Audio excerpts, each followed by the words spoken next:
as we were reading, I don't know, I'll just speak from this intro to class. Like, when we're reading Torah class, we go through it every year. And in a way, we're studying together. And we're commenting and we're discussing about it. But also, we look for reference. Not only in our own thoughts, it's not only what do we think, which is very valid and very important. What do I think about this? And even the personal application. What's the Lord speaking to me during this week in this portion? But also, it's so helpful to go and say, like, how does my family, spiritual family, have read this part? That is so helpful. And I like how you were mentioning the cancel culture mindset. It's so easy to get into, like, okay, let me read this comment or this and be like, I don't agree, you're out. It's like, well, you just missed something. I'm sure there's something, and not everything. There's things not worth finished reading, yes. But that is a great question to start us with as we're closing this section. Like, wow, how is our heart regarding? How do I say? Let me find the words.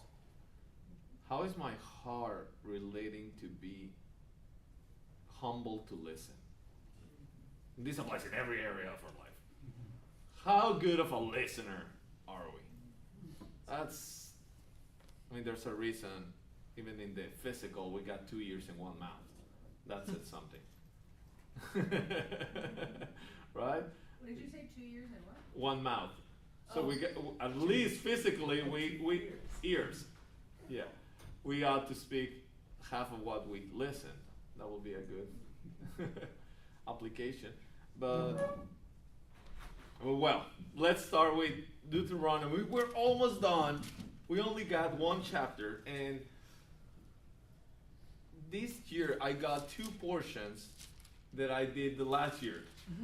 So I did last year also this one, but couldn't find the notes, so I couldn't make the trick and bring back the notes. Couldn't find it. Apparently I didn't. Most of the times I try to type it on the computer, but sometimes I just do it by hand. The problem is that when I finish those notebooks, they go to a bookshelf, and then it's super hard to get back to something that is specific unless I really go and dive into those notebooks. But I do have a way to approach it. So basically I make categories out of the whole song, like sections that I would love for us to be talking, because first of all, and I do remember mentioning this last year, like songs are really important. Somebody might remember that I was talking about national anthems and how they mean a lot. Mm-hmm. Like they mean a lot. I've been only here 3 years, so I haven't memorized the U.S. anthem, yes. I only know the last part, and usually it's butchered with "in the land of the Chiefs" instead of the land of the free. So I already learned that version of the national anthem. But I have read it, and when you read it, man, it says a lot. Like it's more than a song. You can tell that. It's more than a song. When you hear the Hatikva, when you national anthem of Israel, it says a lot. It's more than a song. It's something that is meant to carry us through. That's how it feels, right? A national anthem. Have you ever heard? Well, you might have heard it, but I don't know if you read the Mexican national anthem. It's beautiful, music-wise. It's beautiful. It's always been awarded in one of the most beautiful musical-wise, but lyric-wise, it's such a patriotism that we don't feel it that way anymore in Mexico. But yet you read it, and it's almost a call to war. It has a section that said, and if somebody dares to what's the word? To defile your land, we will rise. And you're singing that every Monday on school. Mm-hmm. And as an adult, you're singing here national anthems are very, very powerful. Very powerful. So I'm not saying this is their national anthem of the time, but I'm not saying it's not either. Think of, like, this is a very important song, and the intro to this song is actually chapter before, on verse 19. 31:19 says, "Now therefore write this song and teach it to the people of Israel. Put in their mouths that this song may be witness for me against the people of Israel." So it's divine inspired, which suddenly takes it to a different level. It's not just like Israel Got Talent. It came from a different source, and it's meant to be a witness to the people. That's so cool. Like, how could a song be a witness to the people? How? Well, you sing it, and honestly, it's very easy to sing. Have you ever sing something and you're not thinking about the lyrics, but you're actually singing it? You're pronouncing the words, but your mind is not in it. I've done it several times. I'm singing something, but I'm not connected with it. Let me tell you a funny story. So when I grew up, I really loved mariachi music. Have you heard mariachis? Mm-hmm. Well, I grew up hearing mariachis, and I really liked them. So I know a lot of mariachi songs. And I remember one time, we were, I don't know, it might be probably in year 3 or 4 for marriage. And we're on a road trip, just Abby and myself. Hava was left with the grandparents, and it's only both of us for a lot of hours. And I don't know how we ended up. I said, like, oh, let me play some mariachi. Like, it's a long time, so Abby's not very into mariachi. So like, okay, I'll give in and let's play. And I start like playing it, and she's like, that song is really sad. I'm like, sure, yeah. Let's change another one. There's got to be a better one. Man, that song is very cruel. Oh yeah, let's change to another one. And we couldn't find one. Like, all are like broken-hearted, or singing against like the woman that broke her heart, or saying these. Like, all of them were like very, very heavy, dark. And I'm like, oh, I've been singing this for so long.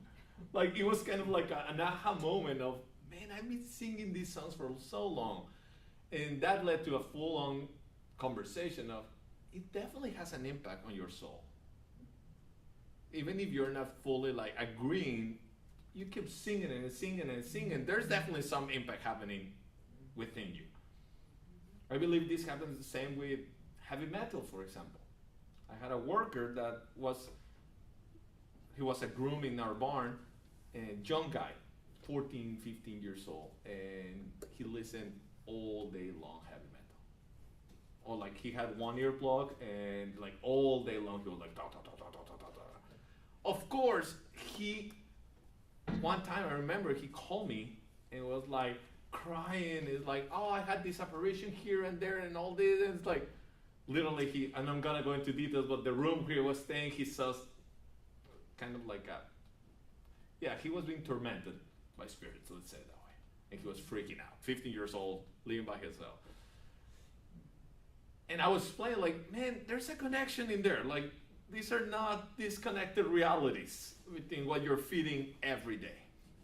So think about it. It says, put it in your mouths, that this song may be a witness. First of all, that means they memorize it.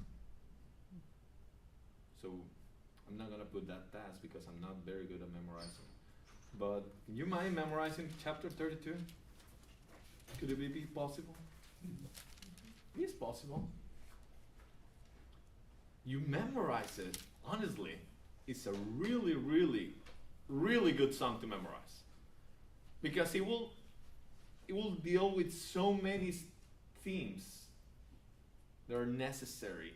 And I feel like if we depart to the right or to the left, just singing it, it's a powerful reminder to be like, oh, I haven't noticed. But what we sing and what we do is different. That could lead to an aha moment of being like, oh, we need to repent. or things are hard are coming onto us and we're losing hope, and then you sing this song, it's like, okay, hold on. These songs actually speak about hard things coming up. It talks about even the nation of the role of the nations. And I'm like, this is so interesting. This song is also showing the plan of the Lord to use the nations.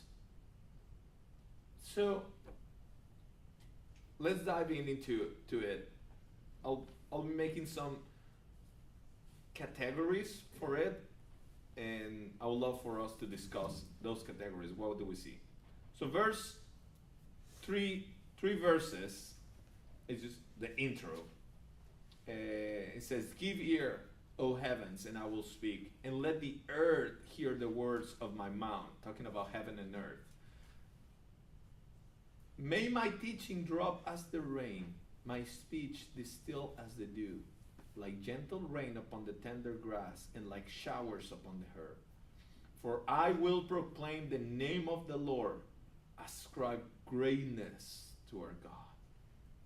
So just the way it starts is making that declaration, the Lord, of divine provision. It's like, I'm gonna make a way. I'm speaking. So what is the proper response? The first word. Hear. Give ear. That's the basic proper response to word. When the Lord speaks, we should listen. But the fruit of that, or the second response, is verse 3, is ascribe greatness to our Lord. It's exaltation.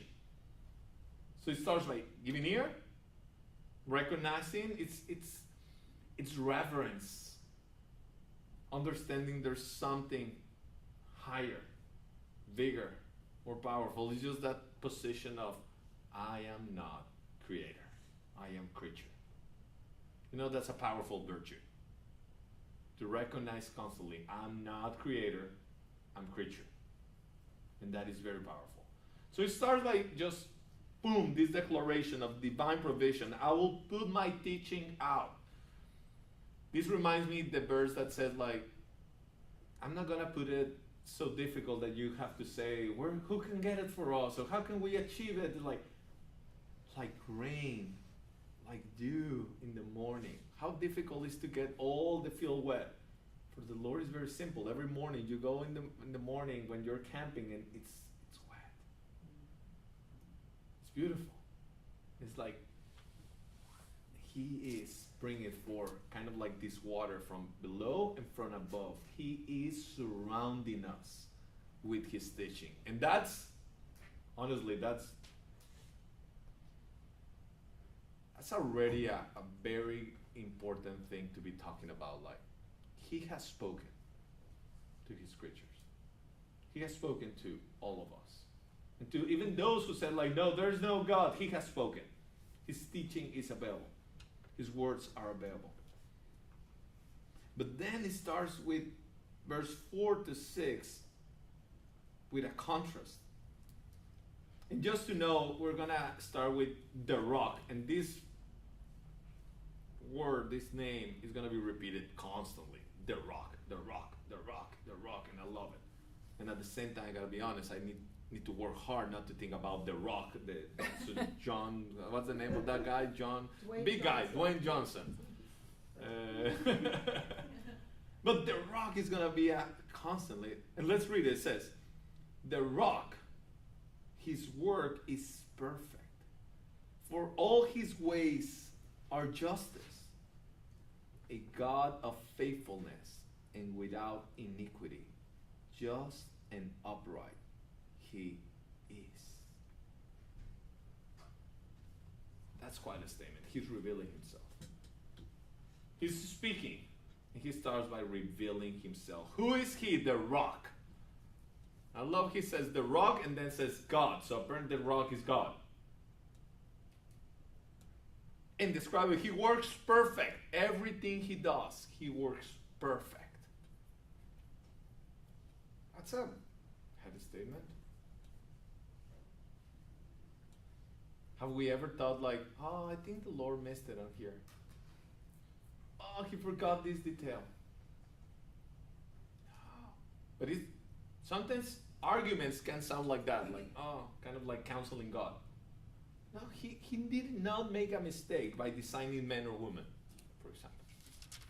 He was not like, well, he was old-fashioned. He didn't understand modern realities. No, it's actually timeless. And he works perfect. And he is faithful. And his ways are justice. And there is not iniquity. He's just and upright. And also, it's a he. That's interesting. And upright, it says, is he. We can talk about this. I had this conversation with the Kephraim recently. Why God is revealed as a he. Even though God's Spirit, we still said He's the Father, the Son, and the Holy Spirit. We don't say He's the Mother, the Daughter, and Holy Spirit, right? That's a really good conversation. We can come back to that if you guys want. So let's stop in here, because then we're going to see the contrast with Israel. And we're going to see that. Well, let's finish with the contrast, and then we start. It says, verse 5, they, we'll find out who's they have dealt corruptly with him. They are not longer his children because they are blemished. They are crooked and twisted generation. Do you thus repay the Lord, you foolish and senseless people? Is not he your Father who created you, who made you and established you? So here's the starting point. Very strong song, by the way. Makes a declaration. He is speaking. Everyone is aware of this. There's no such thing as like, oh, I didn't listen. I didn't got the memo. Oh yeah, it's out there. And then we got a statement of God that contrasts very strongly with how the people is responding. So let's talk a little bit about that first section. Go for it. Yeah. So when I think of the rock, I think of the rock that supplied water to Israel in the wilderness. And I thought I didn't even have before, just that the first time Moses, I think, was instructed to strike the rock. Mm-hmm. And then he did it later, and at the end of the chapter, God reveals because he did not sanctify or did not set Hashem as holy in front of the people by striking the rock. Mm. So it's kind of like this rock was a created thing that was to reveal God to Israel, and water, like the rain, the dew is water. Yeah. It's the word of God, it's how we live. And I even wondered about, it's almost like a picture of Yeshua. Instead of it being a rock, he was a person, and he was struck for us. But then he's to be glorified, and maybe that's something to do with Moses striking the rock the second time. That no, he's already been struck. Now the rock is to glorify Hashem, glorify God. So it's just I've been thinking a lot, having a lot of discussions about the revelation of God through Yeshua. And so this aspect of God revealing himself through a rock and water and his word, represented by water and the dew and the rain and all that. So just some comments. That's good. What else pops to your hearts and minds with these first verses? Talking about God, divine provision, revealing himself, speaking to all. The way he reveals himself, like the rock, but also all these attributes and how he works. The proper response from give ear and exalt, and the real response to be stubborn and not listen. What's being highlighted for you guys? in this first section of the Song of Contrast? Lord.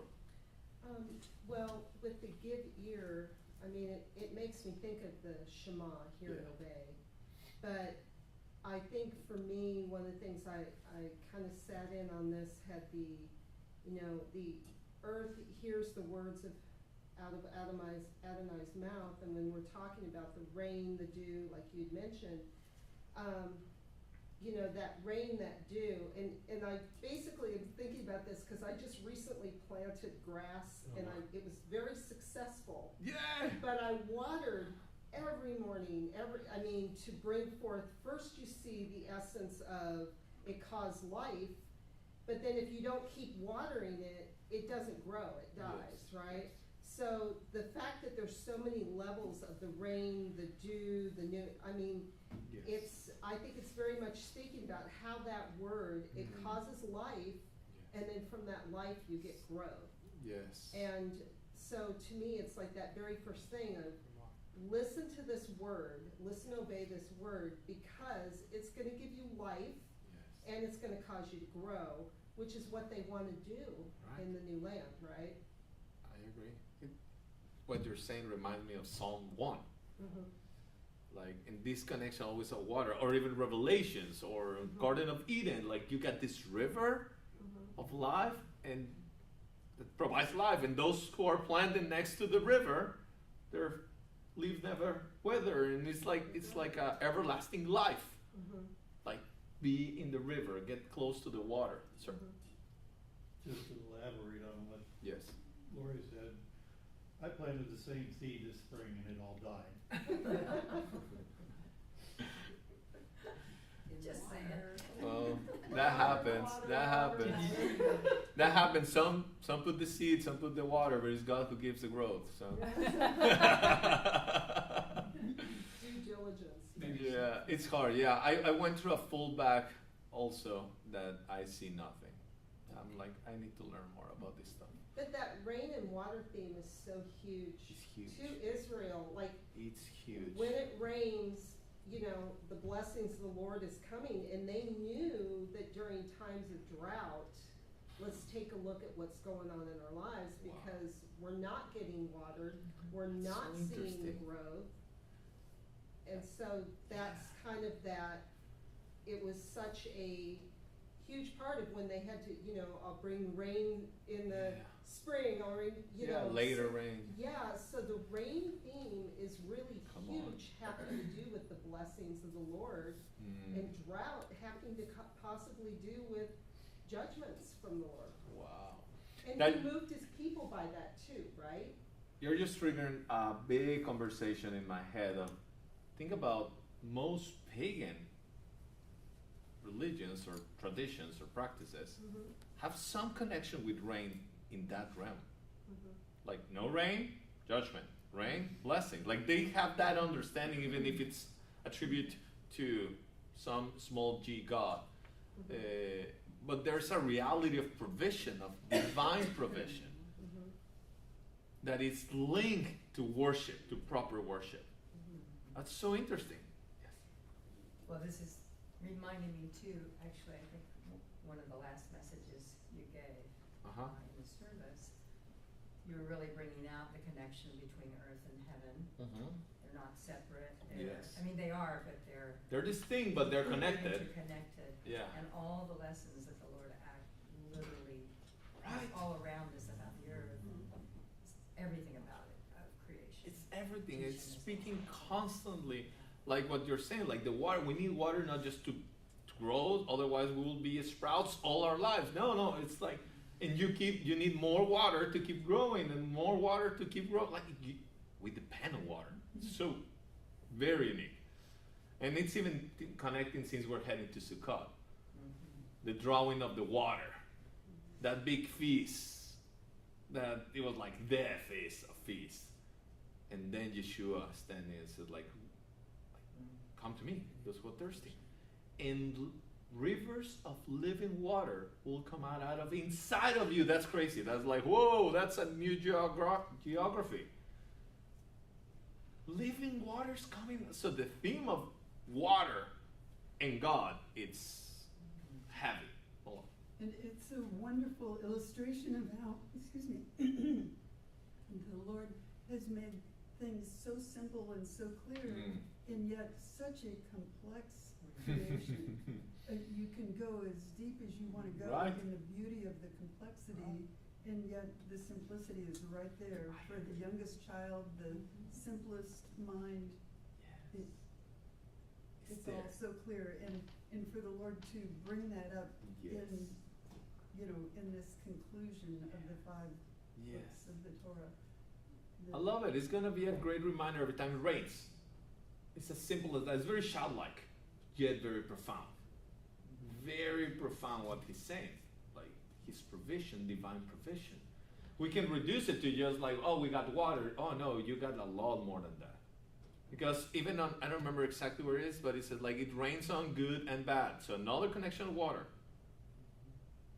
And his grace and his kindness and the way he speaks to everyone is like, wow, who is this God? Who is this God?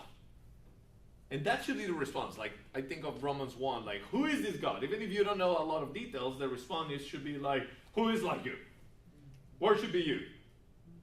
But then Paul says, like, but trying to be smart, they became foolish and they start calling, oh yeah, now I get why it rained. It's because brother, son, make this and this and that, and suddenly we start getting all these names and we start like, we just confine them. It's like, no, you missed the point. You were supposed to worship it, not confine it. Not saying Zeus does this and Artemis does this, and it's like, no. It was, even without knowledge, creation reveals enough to be like, oh, praise be you, God. So this is a great start. In a big contrast. Honestly, verse 5 and 6 are very harsh. The language used at the beginning of the song is like, I mean, this is a translation, of course. You foolish. Man, that's hard. Sounds like Galatians. Remember, has your, well, that's going to be later, but it says like, you have dealt corruptly. In Spanish, it has also very strong language. Actually, it has one that says crazy people. In Spanish, it says crazy people and ignorant. On verse 6. Isn't he, is a good question. Remember, if you're singing it, you might be singing it just for, because it's the song you would learn. Or maybe you are pondering on it. And this will be one of the first questions that is like, oh, where it says, is not he your father who created you? Selah. Selah. Isn't he your father who created you? I mean, this applies for all humanity. This applies for all creation. That's what we said, like, believe in the Father, creator of all things. Isn't he your father that created you? That's very, very, speaking ontologically, speaking to identity to the core. Who are you? You are a son, you're a daughter. That's, I will dare to say, one of your most important labels. And out of that flows a lot of very, very, very important roles. Very important roles. You're a son. You're a daughter. Yes, of your father and mother, but of God. What does it mean to be a son or daughter of the Most High? Let's talk about that. Because that's a big question. What does it mean to be a son of or daughter of the Most High, creator of heaven and earth, visible and invisible? Think about it for a moment. What does that mean? Let's build an answer. I'm not expecting an A answer. Let's build it. Yes, Russell. I would say that in one way it's a great responsibility that we have. Okay. If we're going to carry our Father's name here on earth and walk with other humans, we need to be prepared to share love, honor, respect,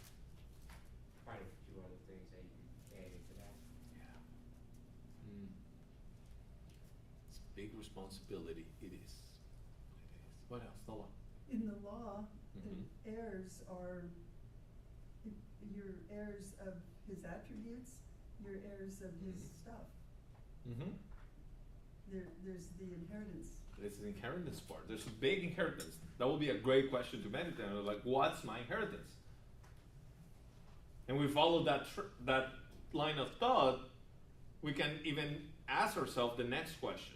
Okay, I believe I have an inheritance. Then how do I relate to my inheritance? As the younger brother demanded it from father? Or, like, how do I relate? You know what a beautiful thing, a gift, it's a beautiful thing. But what happens, think about those who are parents, when, or whoever has dealt with a young human creature. When they say, like, give me something, and you're like, give me a cookie. You're like, sure, you're wanting to give them cookie. Or that is okay. You're wanting, like, you're not debating, like, yes, I'm gonna give you a full pastry of Emma. Like, you're thinking like that. And you grab it, and you come close. I'm gonna put my daughter as an example. I'm like, yeah, I'll give it to you, Alondra. And how would I feel or react if Alondra goes like, and snaps it out of me?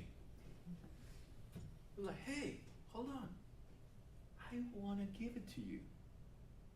I wanna give it to you. You don't have to snap it out of me. Because actually that breaks the gifting part. It's free, it's actually in my heart to give it to you. If you take it, it breaks the gifting element of it. Now let's bring it all the way back to the beginning. What was the temptation of the serpent? Eat of these, and you will be like God. Sounds cool. But pause for a moment. That offer was already offered to them. He created in his own image, men and female. So that was available for them. What's the difference?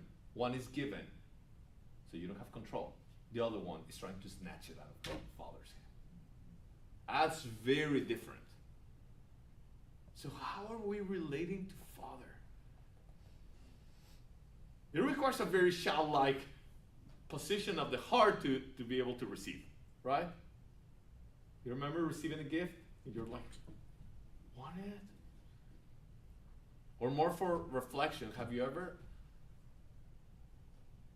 had to work very hard to receive a gift? How off that feels.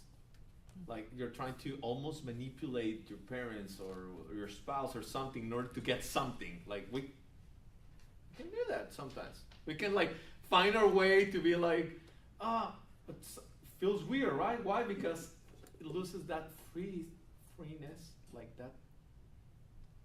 I want to do it. So that's a great question. We're singing this, and it's like, what does it mean to be a son or daughter of the Most High? But here the song says, like, you're not responding right, basically. You're not, I like the Spanish one, crazy people. But then we go to verse 7. And I call this section beginnings, all the way to verse 14. Beginnings. Genesis. Brit. It says, remember the old days. That word is remember to remember, I can say that way. We're instructed constantly to remember. Why? We forget. Remember the days of old. Consider the years of many generations. Ask your father and he will show you, your elders and they will tell you. Pause. It's hard to go beyond this verse. I don't know if we're going to make the whole song at this pace. You know, it used to be that the old means good and the new means doubts. It used to be that way. Something old was proven, was secure. We have a phrase in Spanish, I'm sure you have something similar, said, it's better old and known than good and to discover. it rhymes in Spanish, but in English, like we have something like that that says like, my father was like that. I remember like, hey dad, they opened this restaurant. He was like, no, I want to go to restaurant B and sit in table 7 and get my waitress her. And it's like, but dad, that is like, no, it's like all was good, safe, secure, and new was nana. Now pendulum has gone completely the other way. And new is good. What's the new thing? What's the new thing? What's the new thing? It's like, oh, we found this book. Yeah, it's from the 90s. Oh no, there's nothing good in that. Like, why? What is it? Or you hear like something like, oh, that's from the last decade. It's like, it's not up to date. What? Okay, this might be more a youngster reality, but it's a reality. The new, what's the new? What's the new? I've seen even a lot of churches, congregations, like, what's new? What's new? And then you end up in this rat race of chasing the new that leads nowhere. And new is not guarantee of better, honestly. I have seen this in luxury stuff. Like there's a moment, let's think of a restaurant, when you can be increasing your product in quality and it's growing. But you're gonna eventually hit a place where you cannot increase it anymore unless you start adding luxurious items that do not change the taste, just change the experience. Your meal already hit a place where your steak cannot go higher. So what do? Literally, there's restaurants like this. They start putting gold foils on top of it that you can eat. Or they can do this stuff, but that doesn't change taste. It's just like now you're adding stuff. So, new doesn't mean better. And right now I feel like, again, pendulum started to moving back. New generation started to say like, give me tradition. This is too shallow. It's been proven. This is too shallow, but we're just starting. The ball's still here, but it's already moving the other way.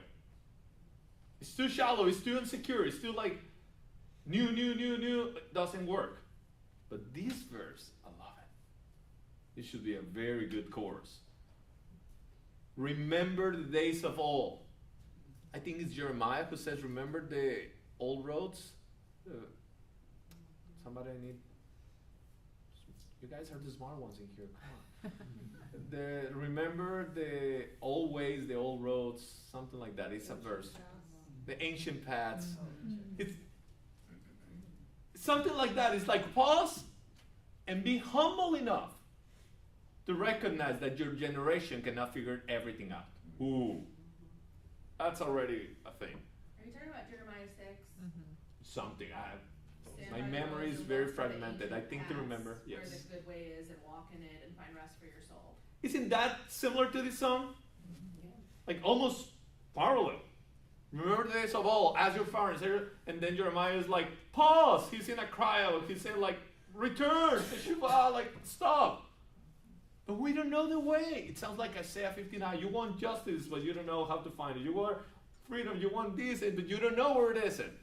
But that requires to sit down for a moment and humble ourselves and say like, I don't have it all. I don't have it all figured out. Nor do I need to figure out all.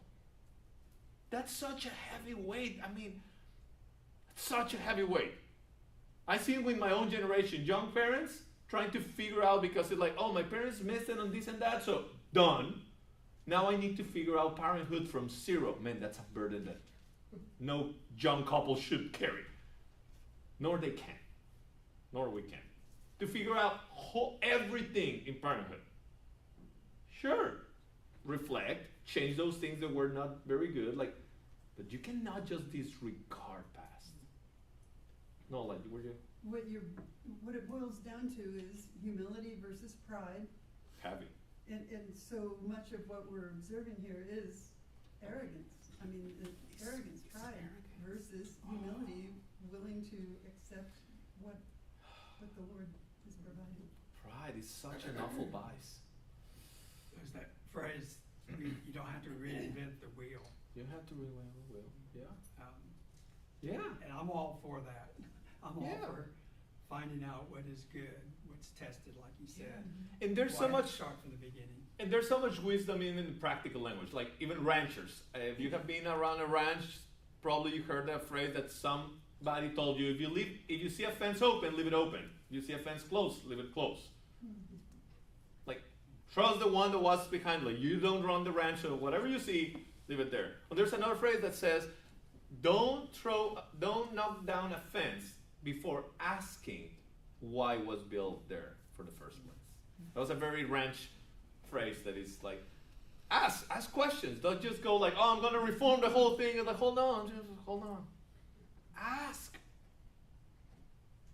This is needed. This is a le door va door principle. We need parents. We need grandparents. We need children. We need grandchildren. We need them all. We need them all. You only take grandparents? Oh, they're going to be remembered the days of old, all day. What do we do with that wisdom? Oh, it needs to be overflowing.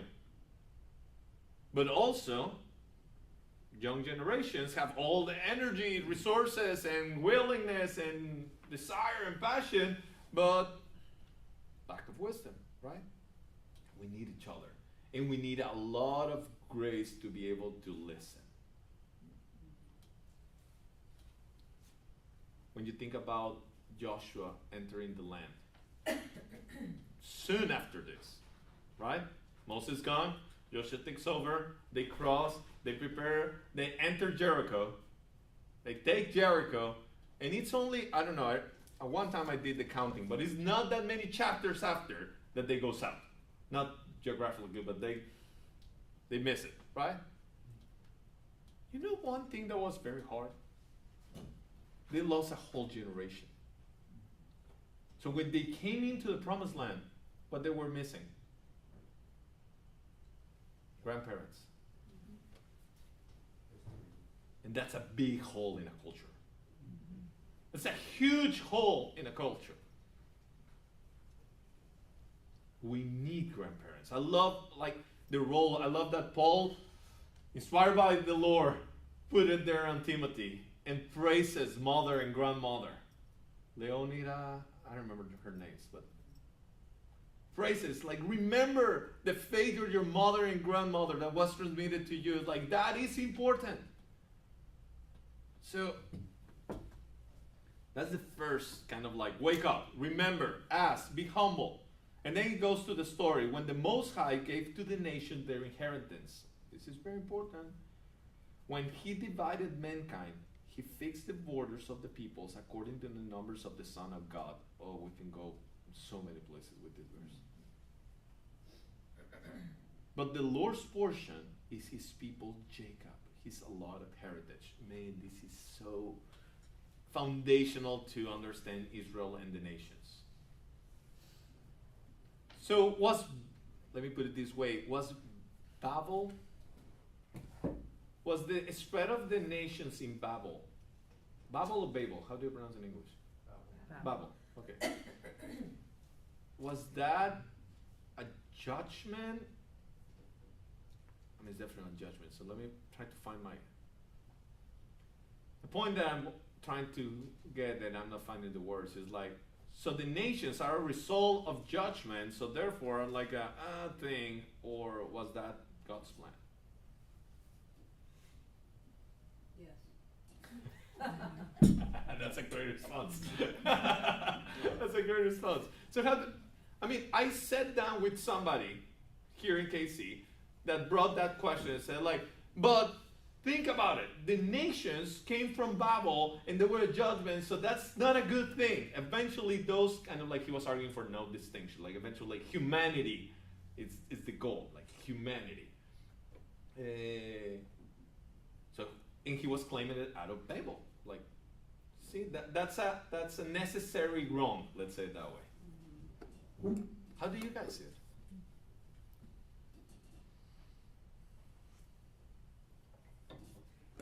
One at a time, please.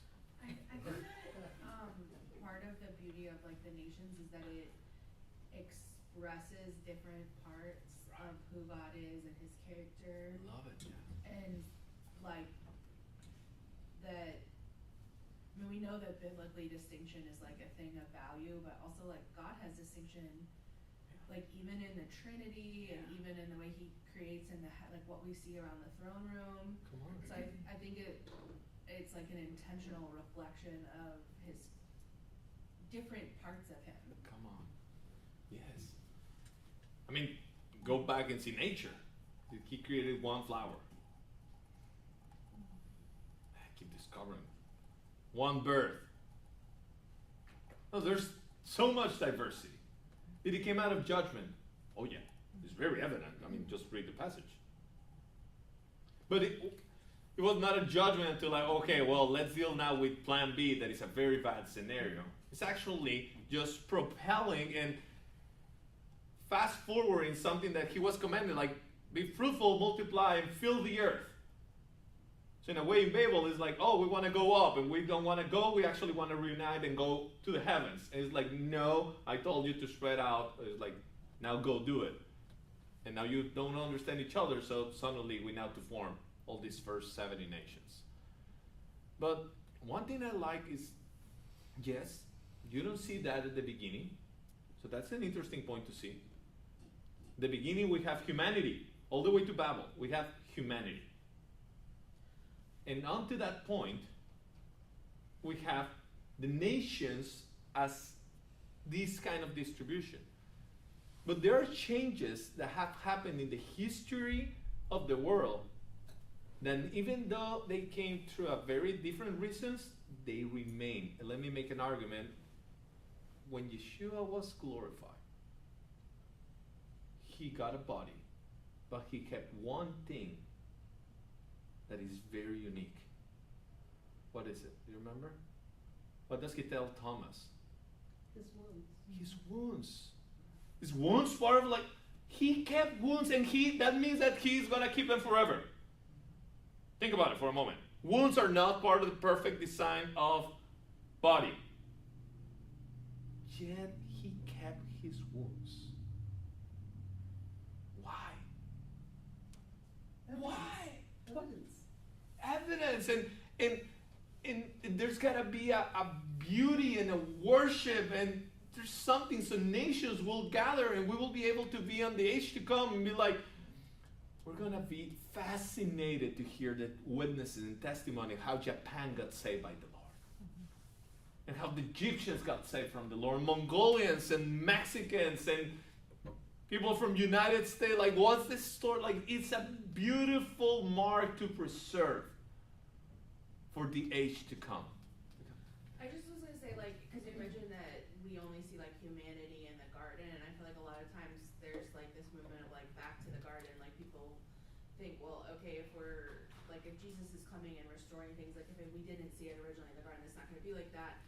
But I think, like, God is a God of process, so just because it didn't start like that doesn't mean that that wasn't his intention or eventual plan. And we're not going back, we're going to a restored, renewed, like, God's vision of fullness. Yes. And that is a great distinction to make, because it's very easy to see garden and see Genesis 1 as utopia, as like the, yes, as paradise in full. And it's, no, it was good and it was perfect. That doesn't mean that it was complete. Whoa, that's heavy. Yeah. Was still development happening? Well, because that's where the command was given. The be fruitful and multiply and fill the earth command was given in the garden. Right.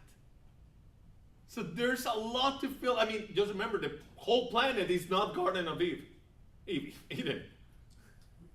I just give it to her right now. It's not the whole Garden of Eden. You still have an earth that is chaos. But eventually, if that was going on without sin, eventually it's what's going to get filled. So like how you're saying, like, we're not going back, we're going forward to a full version. So there are elements like the wounds, like we're going to have a lot of dynamics. Sir?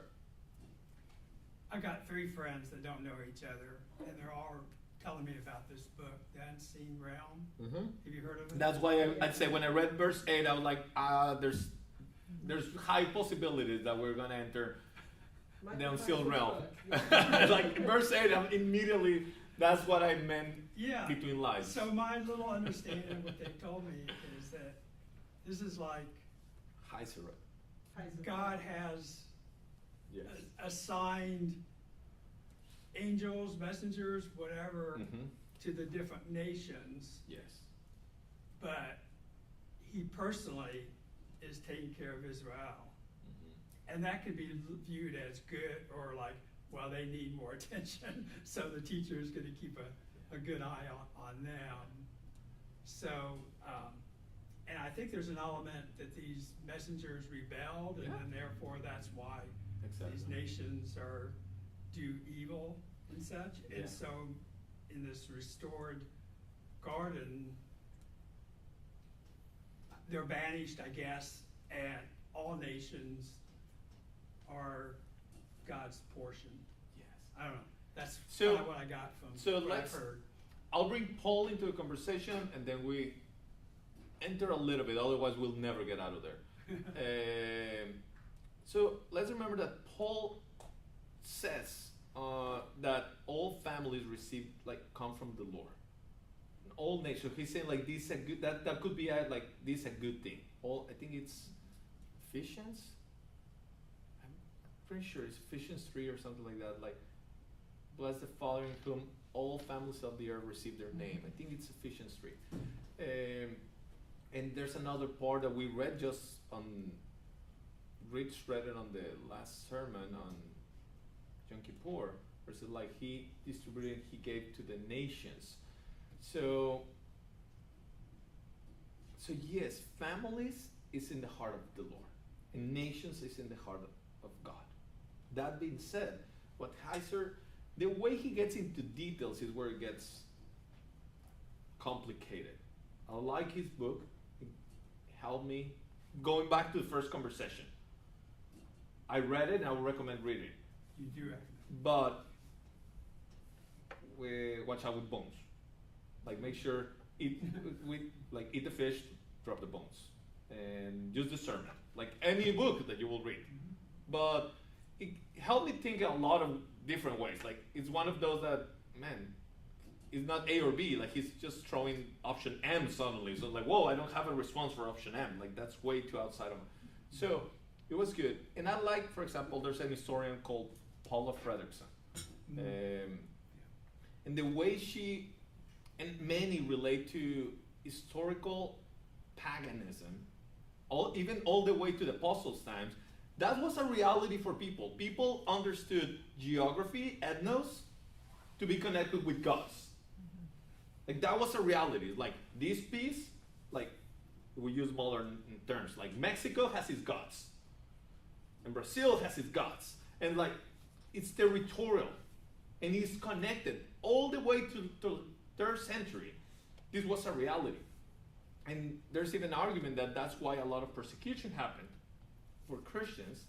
Why? Because when they were like giving allegiance to the Lord, there were a lot of people were against Jesus himself, but others were just very worried that their gods are gonna get mad, and rain is not gonna come, and judgment is gonna come. So get back, like force them back. We still see that in tribal realities. Like right now in Mexico, I know a missionary that does that, and a lot of resistance is not because they hate Jesus, they don't know enough to be against him. But what they do know is that they don't want to get their gods mad. And they're willing to go to very extreme actions in order to appease their gods. So that's a reality that for us could be like, that sounds foreign. Like it's not awkward for us to say like, well, I'm Mexican, but my loyalty is to the God of Israel. That's like, okay. But before it was like, what? How? Like you're mixing these two realities, because for us it's now divided. So he does a very good job expanding how are these two connected. Even with more details, he goes into the giants and why he deals with all of them and commands them to kill them all and not just a few. So very interesting. But yeah, he gave at least a common ground could be like there's small g gods, Elohims, beings. There you go. Operating. We call these powers authorities. That's another way to refer to them. And they do operate, and you can see it. I remember coming to the United States when I grew up. We used to come every month. Like we used to come constantly. And you can tell as soon as you cross the border, it was a different era. It's very interesting. It's very different. Even on people, it's very interesting that in Mexico, drive very bad. And they will be honking and switching lanes and throwing trash. They cross the border. It's like, what happened? It's like, yes, you don't want to get fined, and it's a lot more expensive to get fined here by doing that. But also, there's another realm operating, and it's tangible. It's very unique. So that's our reality. This is more like on the nations, like a worldwide, geopolitical, spiritual reality kind of thing. Sir? Oh, I thought you wanted to say something. Okay. So you could expand this a little bit, where Yeshua, they're accusing him of calling him the Son of God, and he quotes from Psalm 82 that says, "You are gods, sons of the Most High, all of you." So it's kind of like, in a way, little g, you know, people are gods. Yes. So I'm not quite clear on the argument Yeshua's making there, but But it's a different argument than what we're talking about Heiser. That would be more like on David saying that and made in the image of God. Reality. Not like being made beings, spiritual beings. So, but just because I'm noticing that we're 9:43.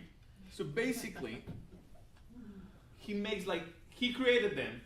He gave realms, he gave spaces designated for the nations, and here's a very important thing, but the Lord's portion is his people, Jacob. He's a lot of heritage. So he's saying like, this is my people. And Genesis 12 gives us the why. This is not privilege. This is not like a special treatment. This is a very, very intentional purpose that yes, they are blessed. Yes, the answer is yes. Onto blessing. The answer is yes too. So it's a identity and purpose goes together. And he's saying like he encircled him, he cared for him, he kept him, the apple of his eye like an eagle. So the Lord alone guided him. No foreign God was with him. What is he saying? Those powers and authorities, I'm gonna take care of that. Like I'm your God. I'm your Elohim. I'm your God. So it's a great reminder in a culture where gods are operating openly. And it's a common knowledge to be like having the gods and gods and gods. And man, it's a very unique reality. Go to Latin America, go to Africa, and you still, like, this is the mindset of like the danger of the gods. He made him ride on high places of the land, and he ate the produce of his field. He's like, I give you, I'm with you, I protect you, I call you. So one, I father you. Then I separate you, I consecrate you, I make you holy. And I provided for you. And then, I'm just going to give you a category so you can keep reading on it. Israel responds from 15 to basically 20. He says, but with all this blessing, with all this care, you grew fat and kick. You grew fat, stout, and sleek, and you forsook God who made him. So, what's their response? They're singing it, and it's like we become rebel because we were full. Our bellies were full, and our hearts were hearts. Our hearts were hardened. So here's where he says. So, verse 21. So I will make them jealous with those who are no people. I will provoke them to anger with a foolish nation. And start going all the way to the nations, saying, I'm going to use the nations. But then I'm also going to judge the nation because they're going to go too hard. Does that sound like something that has happened? They're singing this. And honestly, it's the outline of history. I'm going to use them, and they're going to go too hard. That's going to happen constantly. But then Israel have hope. Verse 36 on. For the Lord will vindicate his people and have compassion on his servants. This is a parallel. We'll see it on the prophets constantly. Jeremiah 30, Isaiah 50s, Ezekiel on the 30s. It is like constantly, hey, I'm not done. Another way to say it is Paul thinking of this song and saying, have they fall or stumble to never recover again? By no way. This is the portion that reminds us. This is the part of the song that says, like, I'm not done. I am not done. And finally, it finished with exaltation again, with the proper response to God. By saying, rejoice with kings, O heavens, bow down to him, all gods. I love this. All those dominions, however they came to being, however they operate, they're going to bow down. That's the proper response. For he avenges the blood of his children and take vengeance on his adversaries. At the end, nations, you're going to have to face consequences of how you dealt with children, firstborn children. But in that, we also get that the nations are going to be grafted in. We know this now. But at the same time, not all nations have been grafted in. The same way not all Israel is like, we're dealing with these now but not yet realities. But the outline that you get here, we got a good God, a good Father, that he started all things. He's the source of beginnings. And in his plan and wisdom, he created the nations. And out of the nations pulled out Israel that grew fat and rebel. Therefore, he's going to use the nations to judge Israel. But also, those nations are going to be judged for how they judge Israel. And at the end, the gods, the spiritual realms, the nations, and Israel will properly exalt God. And that, in a way, is their national anthem. And we're done with time.